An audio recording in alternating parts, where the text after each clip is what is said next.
사운드 트랙.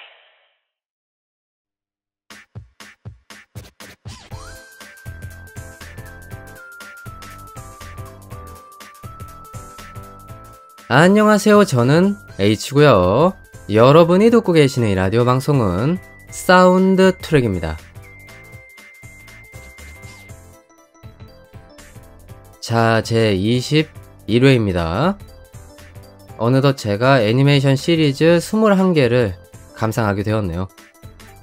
적다면 적고 많다면 나름대로 많다고도 표현할 수 있는 그런 애매모호한 숫자인데, 쌓아온 시간만큼 거기에 비례해서 저의 라디오 스타일도 많이 좀 바뀌지 않았을까 하는 생각이 듭니다. 1회 때랑 지금의 어떤 가장 큰 차이점?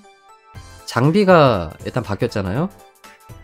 물론 이 장비도 제 목소리를 아주 청량하게 담아내고 있는 건 아니지만, 그래도 마이크라는 것이 바뀌었고 라디오상에서 여러분들에게 말씀을 드리고 있는 어법도 어느 정도 좀 바뀌었다고 봅니다. 이러한 여러 가지 과정들을 좀 거쳤다는 생각이 드네요. 그런데 딱히 체감을 하고 있는 건 아니어서, 사실 1회나 초창기 라디오를 들어보면은 제가 어떤 부분에서 좀 바뀌었고 혹은 퇴보했는지가 좀 보일 텐데, 그 정도까지 노력을 기울이고 싶진 않습니다. 왜냐면 저는 현재를 사는 걸 목표로 하고 있고, 그런 것들을 좀 디테일하게 신경 쓰면서 스트레스를 받는 것이 좀 부적절하다는 생각이 들어요.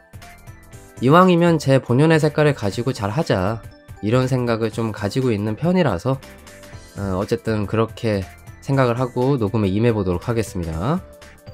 간단하게 21회에서 좀 저의 소회를 밝혀봤고요. 이제는 본연의 라디오로 돌아가서 여러분들에게 필요한 이야기를 해야 될 시기가 찾아왔습니다. 사운드 트랙, 이제 본격적으로 시작을 해볼게요.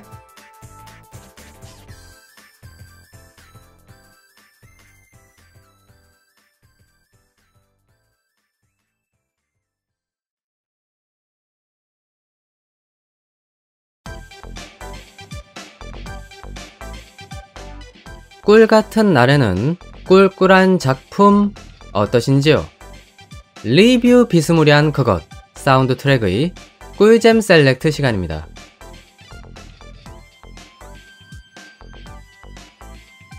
자, 특정 주제에 대해서 제 나름의 감상을 전개해보는 그런 시간이죠. 과연 제가 오늘은 어떤 작품을 가지고 여러분들 앞에 섰을지 저번 회차에 소개했던 예고를 잠깐 들여다보면서 말씀을 이어나가 보도록 하겠습니다. 당시에 제가 수박 겉핥기 식으로 여러분들에게 추측해서 말씀드렸던 이 작품의 장르는요, 과자를 소재로 하는 일상물, 이런 것 같다라고 말씀을 드렸었던 기억이 납니다. 그런데요, 제가 이 작품의 장르를 좀 찾아봤거든요. 틀렸어요. 제가 영 다른 부분을 집었더라고요. 그래서 확실하게 정정해서 이번 회차의 작품의 장르를 여러분들에게 소개해드리도록 하겠습니다. 자, 일단 첫 번째, 음식. 맞죠? 여기까지는. 과자가 음식의 범주이기 때문에 그것을 다루고 있는 작품임이 확실합니다. 다만 두 번째를 보시면요, 코미디입니다. 즉, 제가 예고편에서는 이 작품이 일상물인 것 같다고 말씀을 드렸었는데, 실제 작품을 보고 나서 여러분들에게 말씀을 드려보면 확실히 이 장르 구성이 맞는 것 같아요.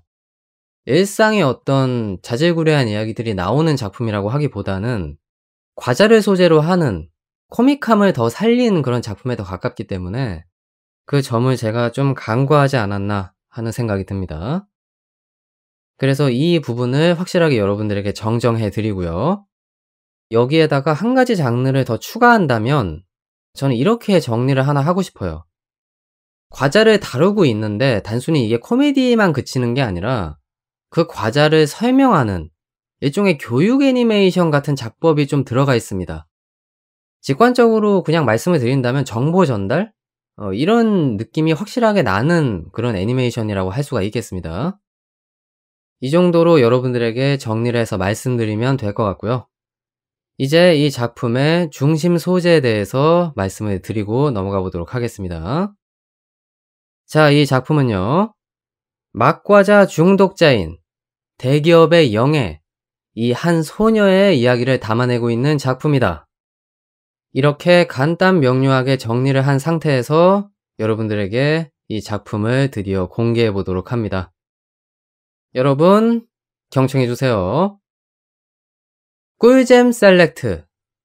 이번 회 주제는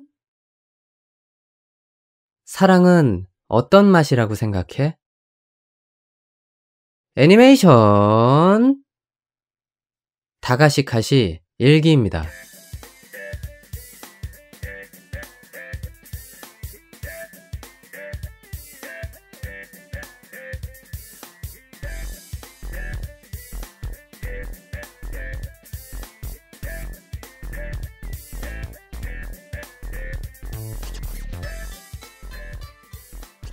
막과자 가게를 잊고 싶지 않아. 여름방학의 어느 날, 시카다 코코노츠는 막과자 마니아인 신기한 미소녀 호타루를 만나게 된다. 현실에 존재하는 막과자와 함께 소년, 소녀의 이상한 여름이 지금 시작된다. 맛있고 그리운 과자 코미디. 배부르게 드세요.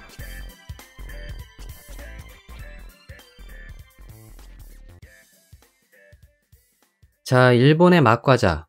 우리나라 정서로 비유를 든다면 불량식품을 다루고 있는 그 애니메이션이죠.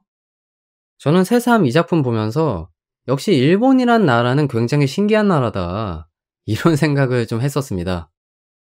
막과자라고 하는 소재, 불량식품이라고 하는 소재만으로도 이런 작품이 만들어질 수가 있구나. 그 발상이 참 신기한 것 같아요. 확실히 좀 독특한 소재를 활용해서 긴 이야기를 만들어내는 능력이 일본인들에게 탁월하게 있다, 이렇게 인정을 하지 않고 넘어갈 수가 없는 것 같습니다. 어찌되었던 이제 이 작품에 대한 저의 짤막한 감상평, 이 부분을 좀 말씀을 드려야 될 것 같은데요. 우선 이 작품은 타겟층이 확실한 것 같아요. 저와 비슷한 나이 또래인 90년대생들이 아마 이 작품의 주요 타겟층이 아닐까, 이런 생각을 좀 하게 되거든요.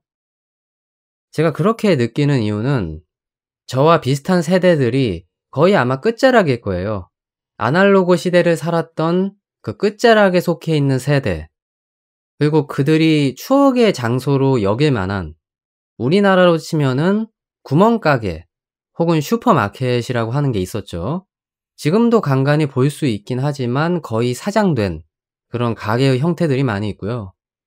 그리고 문방구, 이러한 정서를 공유하는 그 장소가 바로 일본의 막과자 가게라고 할 수가 있겠습니다. 그러한 장소를 주배경으로 하고 있는 곳이다 보니까 확실히 추억을 좀 자극하는 부분들이 있고요. 그 맥락에서 90년대생들이 재미나게 감상을 할 수 있는 그런 여러 가지 부분들이 존재한다, 말씀을 드릴 수 있겠습니다. 자, 그리고 당연스러운 거라고 생각하는데 저와 비슷한 세대면 이미 다 성인이거든요. 그러다 보니까 이 작품이 가지고 있는 단조로움을 좀 피하고자 시모네타, 즉 성인 유머들이 좀 섞여 있고요. 패러디 같은 것들도 다수 이 작품을 차지하고 있는 걸 알 수 있습니다.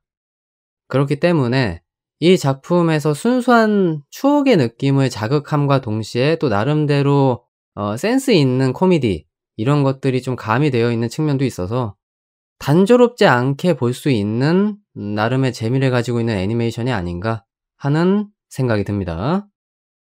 자, 그러면 저는 이 정도로 이 작품에 대한 짤막한 감상평을 마쳐보도록 하겠고요. 이제 제가 선택한 이 작품의 3가지 포인트를 살펴보면서 못다한 이야기들 계속 이어나가 보도록 하겠습니다.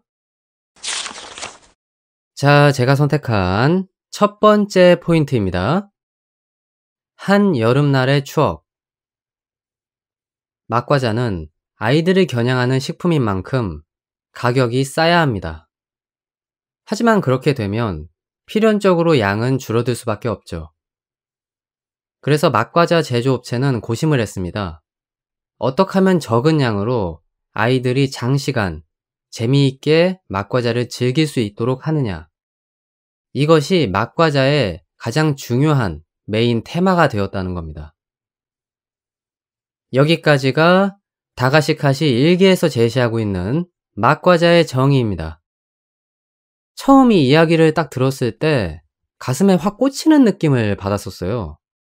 지금까지 한 번도 생각을 해본 적이 없었거든요. 막과자라고 하는 것이 어떠한 목적으로 만들어졌으며 어째서 논리적인 측면을 가지고 있는 그런 과자로 만들어진 것일까? 이런 거에 대해서 일절 생각을 해본 적이 없다가 이러한 사실을 확실하게 학습하게 되는 상황이 생기니까 뭔가 좀 깨달음을 얻은 것 같고, 동시에 제가 어렸을 적에 막과자를 소비했던 그런 추억들, 진한 향수 같은 것들이 뇌리를 스쳤다는 거죠. 이 작품은 그런 면에 있어서 확실히 힘이 있는 것 같아요. 비록 좀 현대적인 느낌으로 막과자를 소개하고 있긴 하지만 저와 비슷한 세대들, 막과자를 소비해 본 적이 있는 세대들에게는 이것이 일종의 추억여행적으로 다가오는 그런 측면들이 있다는 거죠. 살짝 좀 감상에 젖어볼까 합니다. 여러모로 좀 떠오르는 것들이 있는데, 제가 어렸을 적만 해도 대부분의 놀거리라고 하는 건 사실 다 밖에 있었거든요. 지금이랑 달랐어요. 아날로그 시대와 디지털 시대의 중간, 딱 과도기에 걸친 세대였기 때문에 그때까지만 해도 뭐 스마트폰이라던가 인터넷 보급 이런 것들이 이제 충분히 이루어졌던 시기가 아니었죠. 그래서 아이들이 골목에서 뛰어노는 광경을 심심치 않게 볼 수가 있었고, 딱지나 팽이를 하면서 놀거나 술래잡기를 하거나 얼음땡 뭐 이런 종류의 다양한 놀이들을 하는 모습들을 많이 볼 수가 있었단 말이죠. 그리고 그때까지만 해도 골목마다 슈퍼라던가 소위 얘기하는 구멍가게, 문방구 이러한 곳들이 이제 아이들의 놀거리들을 제공하는 위치에 있었죠. 그리고 한 가지가 더 있었는데 지금은 이제 완전히 자취를 감추게 된 비디오 가게라는 게 존재했습니다. 지금의 이제 VOD 혹은 OTT 매체 같은 것들을 대신하는 가게였죠. 거기서 뭐 영화를 빌려보던가 애니메이션을 빌려보는 이러한 과정들을 거쳤던 걸로 기억합니다. 저희 동네 같은 경우는 500원을 내면 비디오 하나를 3일간 대여할 수 있게 그러한 시스템을 구축해 놓은 상태였습니다. 다른 동네 같은 경우는 어떨지 모르겠네요. 그래서 그것을 집에서 재미나게 돌려봤던 기억이 나네요. 그리고 지금의 이제 PC방이랑 같은 역할을 하고 있던 과거의 오락실, 이것도 역시 빼놓고 이야기할 수가 없죠. 지금도 간혹 생각이 납니다. 오락실에 앉아서 레버를 돌리고 있는 풍경 같은 것들이 아른거릴 때가 있어요. 그 모습을 지켜봤던 그때의 그 감정이 그렇게 싫지 않았거든요. 그리고 뭐 오락실에 가지 못하는 상황이 생겼다라고 하면 이제 비디오 게임이라고 이야기를 했던 패미컴이라는 게 있었죠. 사실 제가 살았던 시대상을 생각하면 슈퍼 패미컴이 보급이 됐어야 됐는데 이상하게 제 주위에는 슈퍼 패미컴을 가진 친구들이 없었어요. 전부 다 패미컴을 가지고 있었거든요, 그냥. 왜 그랬는진 모르겠는데 아마 가격이 그때 당시에도 꽤 비싸게 책정이 됐던 것 같아요. 그러한 문제점들이 있었기 때문에 슈퍼 패미컴의 보급이 그렇게 많이 이루어지지 않았던 게 아닌가, 이런 생각을 좀 해보게 되네요. 뭐 잠깐 감상에 좀 젖었었는데 다시 본론으로 넘어가는 게 맞는 것 같습니다. 뭐 어찌 되었던 이 작품이 확실히 한 사람의 추억을 더듬게 만드는 힘이 있었다, 이렇게는 정리를 할 수 있겠네요. 그리고 저는 사실 이 작품의 오프닝을 보면서도 좀 그런 생각을 했었어요. 오프닝에 어떤 장면이 나오냐면 작중 주인공인 호타루라고 하는 여성 캐릭터가 해변이라던가 버스 정류장을 기웃거리거나 거닐고 둘러보는 이러한 모습이 한 컷에서 이루어지거든요. 근데 그것을 보면서도 제 어릴 적 시기가 자꾸 떠오르는 거예요. 저도 그랬었거든요. 별다른 약속이 없더라도 누구랑 놀 계획이 없더라도 일단 밖에 나가서 동네를 구경하고 놀고 있는 사이에 끼어들어서 같이 놀기도 하고 그러기 위한 과정 중에 하나가 동네를 그렇게 기웃거리면서 돌아다니는 것이었거든요. 근데 그거를 의도해서 오프닝으로 집어넣은 건진 잘 모르겠는데 그 장면에서도 살짝 그런 느낌을 좀 받게 되더라고요. 그리고 오프닝의 장면 하나 더. 중간에 이제 노래가 절정으로 치닫을 때 맛과자의 마스코트 캐릭터들이 일렬로 쫙 배치가 되는 그 라인업을 볼 수가 있잖아요. 근데 그걸 보면서도 괜시리 좀 마음이 울컥하는 느낌이 들더라고요. 물론 저는 그 맛과자 캐릭터들이 뭔지 모릅니다. 일본에 사는 사람이 아니기 때문에 그 정서를 이해하기는 힘들지만 마치 그런 느낌을 좀 받았다는 거죠. 대전 게임의 참전 캐릭터? 닌텐도 게임 중에 유명한 게임이 하나 있잖아요. 스매시 브라더스. 이 작품도 과거 패미컴에 등장했던 캐릭터들이 새롭게 모델링 돼서 참전하는 형식으로 많은 사람들에게 어떤 향수를 불러일으키는 부분들이 있는데 그 참전 캐릭터 리스트를 쫙 보는 듯한 느낌이 좀 들었었어요. 다른 나라에 살고 있는 제가 이런 감상을 느꼈는데 그 나라에 살고 있는 제 나이 또래 사람들이 이 오프닝에 등장하는 여러 가지 작법들을 보면서 과연 어떤 생각을 했을지가 굉장히 궁금해지더라고요. 자, 그리고 너무 지금 돌아서 여기까지 왔는데 작품의 메인 주제인 맛과자를 빼놓을 수는 없는 것 같아요. 그런데 일반 여론을 좀 살펴보니까 아무래도 일본의 맛과자를 중심 소재로 다루고 있는 작품이니만큼 한국인의 정서와 좀 맞물려서 생각을 해봤을 때는 공감을 못할 만한 여지들이 많지 않느냐, 이런 이야기들이 좀 많이 있었는데요. 근데 저는 그렇게 생각하지 않았어요. 물론 여기에 등장하는 맛과자의 맛을 제가 알 수는 없습니다. 다만 제가 어렸을 적에 소비했던 불량식품이라고 불리웠던 그 맛과자들, 그것이 충분히 연상될 만한 과자들이 쭉 나열되고 있다고 생각을 했거든요. 제가 일본의 맛과자를 딱히 불러드리진 않겠지만 어렸을 적 먹었던 어떤 과자가 떠올랐는지는 말씀드릴 수 있을 것 같아요. 하나하나 좀 열거를 해드려보면 맥주사탕, 피리사탕, 라면땅, 아폴로, 왕꿈틀이, 알약 케이스에 담겨있던 시큼한 캔디, 풍선껌 케이스에 자그마하게 만화책이 담겨있던 만화껌, 이런 것들을 자연스럽게 연상하게 되었거든요. 형태가 다르거나 맛이 다를지언정 비슷한 정서를 공유하고 있는 과자는 우리가 이미 먹어본 기억이 있다는 겁니다. 그래서 그런 것들을 유추해 가면서 이 작품을 곱씹으니까 저는 굉장히 좀 흥미가 돋았고 여기에서 소개하고 있는 맛과자들을 상상해 보면서 제 추억과 대조해 보는 그 과정이 굉장히 즐거웠어요. 그래서 저와 비슷한 세대라고 하면 그분들도 충분히 그러한 감상을 느끼실 수 있지 않을까 하는 그런 생각이 듭니다. 여러분들도 다가시카시 일기를 감상하시면서 추억여행 한번 떠나보시는 건 어떠신지요? 자, 제가 선택한 두 번째 포인트입니다. 그녀의 하드캐리 라고 하는 제목을 한번 붙여봤는데요. 제가 첫 번째 파트에서 이 작품은 저와 비슷한 세대들에게 추억을 안겨주는 그런 독특한 포지션의 작품이다라고 말씀을 드렸는데요.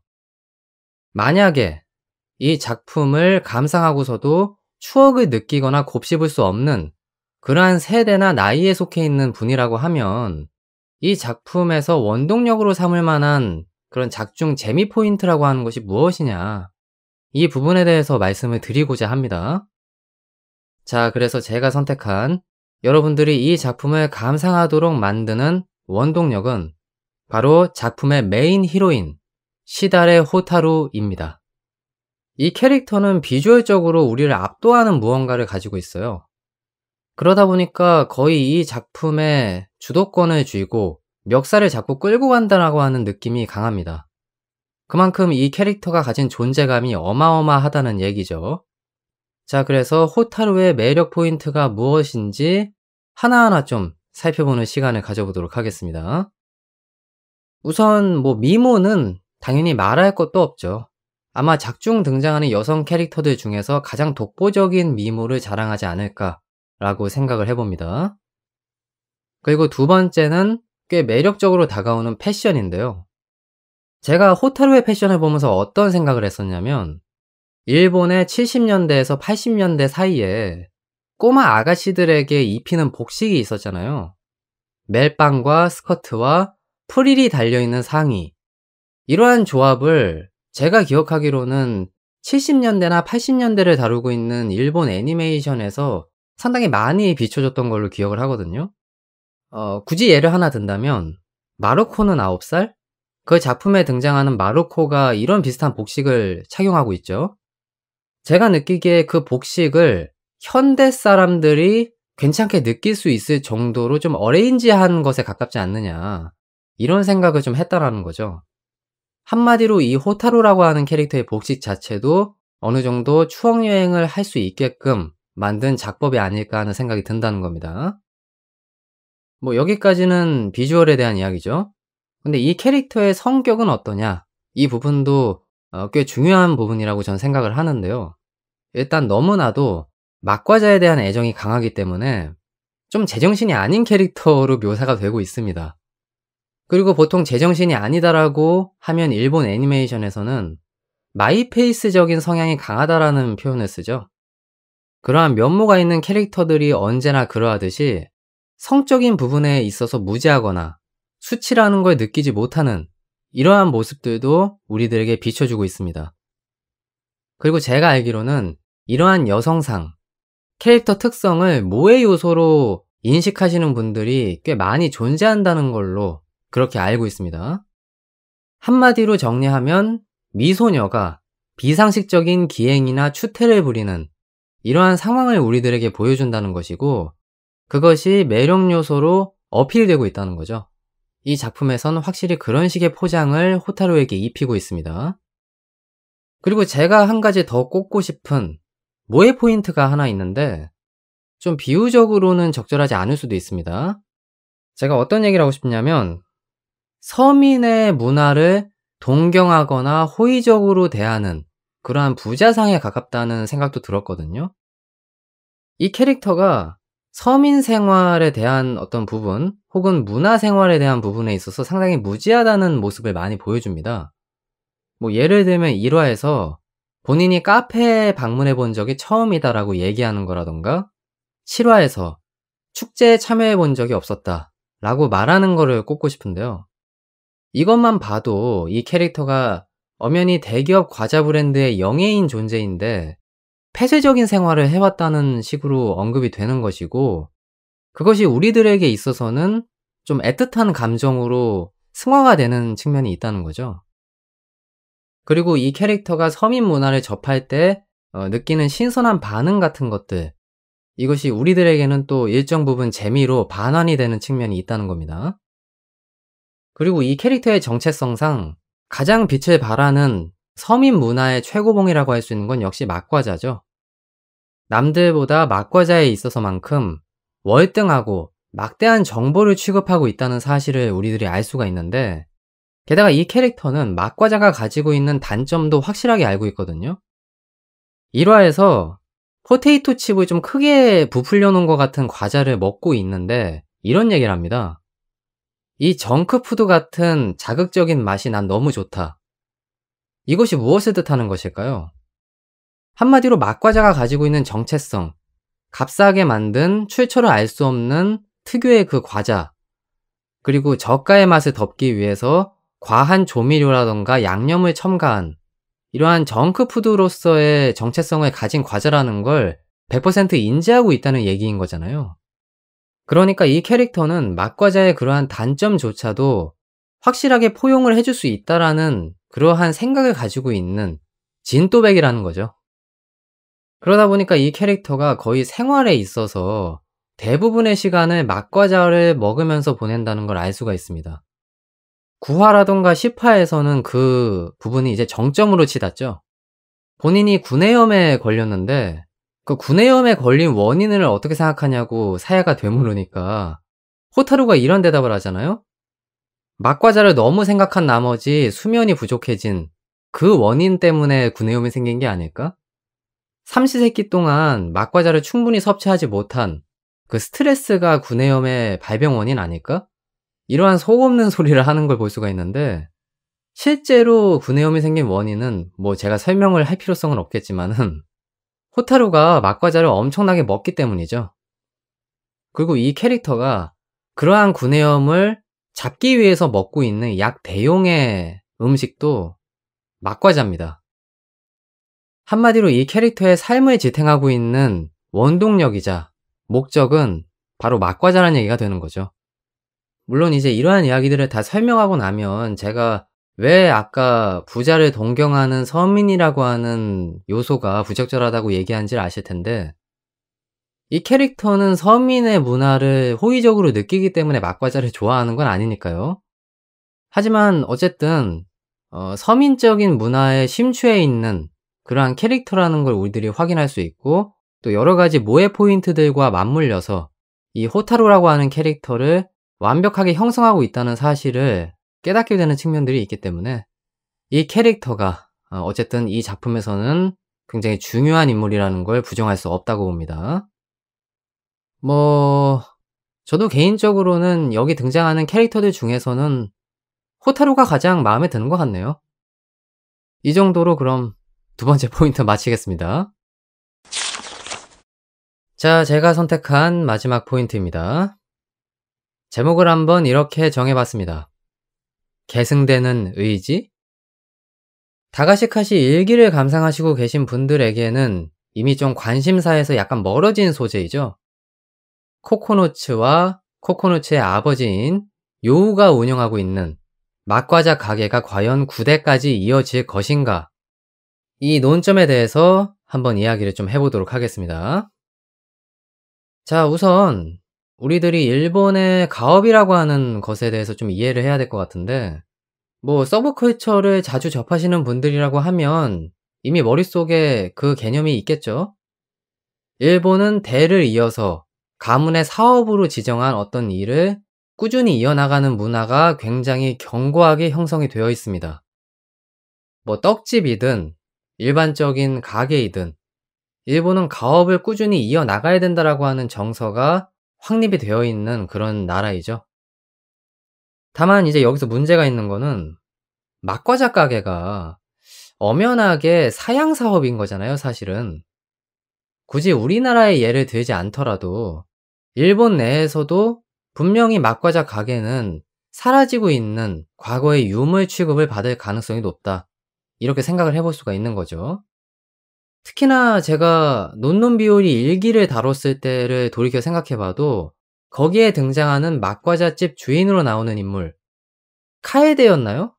그 캐릭터도 막과자 가게만으로는 생계를 이어나가기가 힘들기 때문에 통신 판매 대행과 같은 그러한 이제 투잡을 뛰는 모습을 볼 수가 있고요. 또 이거는 여러분들이 잘 모르시는 프로그램일 텐데, 일본에 게임센터 CX라고 하는 그러한 예능 프로그램이 존재합니다. 이 작품이 어떤 계열이냐면 우리나라에서 방영을 하고 있는 형김의 왕까지와 거의 구성이 비슷합니다.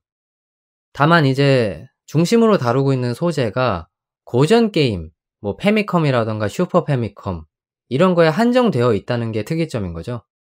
어찌되었든 뭐 본론으로 다시 넘어가서 말씀을 드리면요, 이 프로그램의 코너 중간에 추억의 장소를 탐방하거나 취재하는 이러한 이제 과정을 거치는 것이 나오는데, 여기서도 그 추억의 장소, 추억을 불러일으키는 특수한 공간을 거의 대부분 막과자집으로 지정을 해놓고 있습니다. 그렇다는 걸 생각해보면 확실하게 사양 사업이 맞다는 거죠. 추억의 공간이라고 하는 것 자체가 이미 현실에서는 많이 보기가 어려워졌다라는 걸 얘기하는 거니까요. 어찌되었든 이러한 것들을 종합적으로 생각을 해봤을 때 아버지인 요우가 명백하게 아들의 앞날을 막고 있는 듯한 형상이란 말이죠. 아들은 만화가를 꿈꾸는데 아버지는 이 생계에 위협이 되는 막과자집이라고 하는 걸 아들한테 있게끔 자꾸 강요를 하고 있는 모양새이기 때문에 이 부분으로만 우리들 생각해보면 굉장히 못난 아버지가 되어야 마땅한데, 여기서 갑자기 급전개가 이루어집니다. 바로 호타루가 등장하기 때문이죠. 호타루는 요우를 콕 집어서 자신의 아버지의 대기업에 스카우트를 하려고 하죠. 그리고 이 순간부터 이 사안은 난제로 빠지게 됩니다. 아들의 만화가로서의 꿈, 이 부분과 아버지가 대기업의 스카우트 되면서 제2의 인생을 살 수 있는 이러한 기회가 주어진 것이 서로 상충을 하게 되는 상황이 생기는 거잖아요. 하지만 뭐 작품상의 전개로만 봤을 때는 코코너츠가 가업을 물려받는 것이 옳지 않느냐라는 식으로 좀 그렇게 유도를 하는 측면이 있는 것 같아요. 그리고 우리들의 어떤 고정관념, 이런 것들을 생각해 봤을 때 유교적인 사상 같은 것들이 좀 존재하잖아요. 아무리 그래도 아버지의 제2의 인생, 이 부분을 아들이 좀 보탬이 되어 주는 것이 맞지 않느냐라고 하는 이제 논리 구조가 형성이 될 수밖에 없는 것이기 때문에 코코너츠에게는 좀 불리한 그런 여론이 형성되지 않을까, 이런 생각을 좀 해 보게 되거든요. 그런데 여기서 이러한 내용들을 쏙 빼고 순수하게 나라면, 내가 코코너츠라고 한다면 이 상황을 과연 어떻게 다룰 것이냐, 이것이 좀 새삼스레 궁금해지더라고요. 여러분이라면 과연 이 상황을 어떻게 대처하실 건가요? 만약에 제가 코코너츠라면 저는 이렇게 할 것 같아요. 일단 아버지는 명백한 데이터가 있습니다. 대기업에서 능력을 인정받았기 때문에 요우를 스카우트하려고 하는 거잖아요. 반면에 저 코코너츠는 만화에 대한 꿈을 가지고 있긴 하지만 평가를 받아본 적이 지금까지 단 한 번도 없습니다. 이 부분에 있어서는 일단 데이터적인 측면으로 봤을 때 확실하게 제가 밀리죠. 그래서 만약에 저라고 한다면 아버지한테 일정 기간을 달라고 할 것 같아요. 제가 뭐 1 년이든 아니면 반년이든 만화를 그려서 이걸로 공모전에 좀 출품을 해 보려고 한다. 그리고 만약에 공모전에 출품을 해서 거기에 대한 어떤 피드백이 온다든가 일정 부분의 성과가 있다면 그 부분에 대한 재고를 다시금 해 주시라. 이렇게 하는 것이 바람직하지 않나 하는 생각이 듭니다. 그리고 뭐 만약에 별다른 평가를 받지 못한다라고 하면 그냥 조용히 가업을 잇는 것도 방법이지 않을까, 이런 생각을 좀 하게 되는 측면이 있네요. 뭐 어찌 되었든 아버지가 대기업에 취직을 하게 되면 거기에 걸맞는 봉급을 받으실 것이고 그 봉급으로 제 어떤 삶의 보탬을 좀 해 주시겠죠? 시골의 막과자집이라고 하면 생계 유지가 좀 곤란한 측면이 확실히 있으니까 아버지가 분명히 도와주실 거라는 생각이 들고, 그런 부분을 좀 유지하면서 힘을 숨기고 있다가 적절한 시기가 찾아왔을 때 다시금 좀 만화가의 길을 모색해 볼 수도 있지 않을까 하는 그런 생각이 듭니다. 뭐 그런데 이건 어디까지나 그냥 저의 생각일 뿐이고요. 여러분들의 생각이 가장 중요한 거죠. 여러분들이라면 이러한 난제를 어떻게 극복하실지 한번 여러모로 피드백 부탁드리도록 하겠습니다. 자, 그러면 여기까지 꿀잼 셀렉트를 이만 마쳐보도록 하겠고요. 뭐 종합적으로 좀 추억 여행을 많이 했던 것 같네요. 작품에 대한 이야기를 하기에 앞서서 제가 가지고 있던 과거의 기억들을 좀 여러분들에게 내보이는 데 집중을 많이 한 것 같습니다. 이것이 적절한 대처였는지 아니면은 제가 말도 안 되는 짓을 한 건지는 저도 나중에 편집하면서 좀 들어봐야겠네요. 여러분들이 부디 만족하셨으면 좋겠다라는 것이 제 바람입니다. 자, 그러면 저는 여기까지 꿀잼 셀렉트 인사를 드리도록 하겠고요. 이제 다음 코너를 준비하면서 여러분들에게 새로운 모습으로 다시 찾아뵙도록 하겠습니다. 저는 그럼 머지않아 곧 다음 코너로 다시 찾아뵙도록 하겠습니다. 사운드 트랙.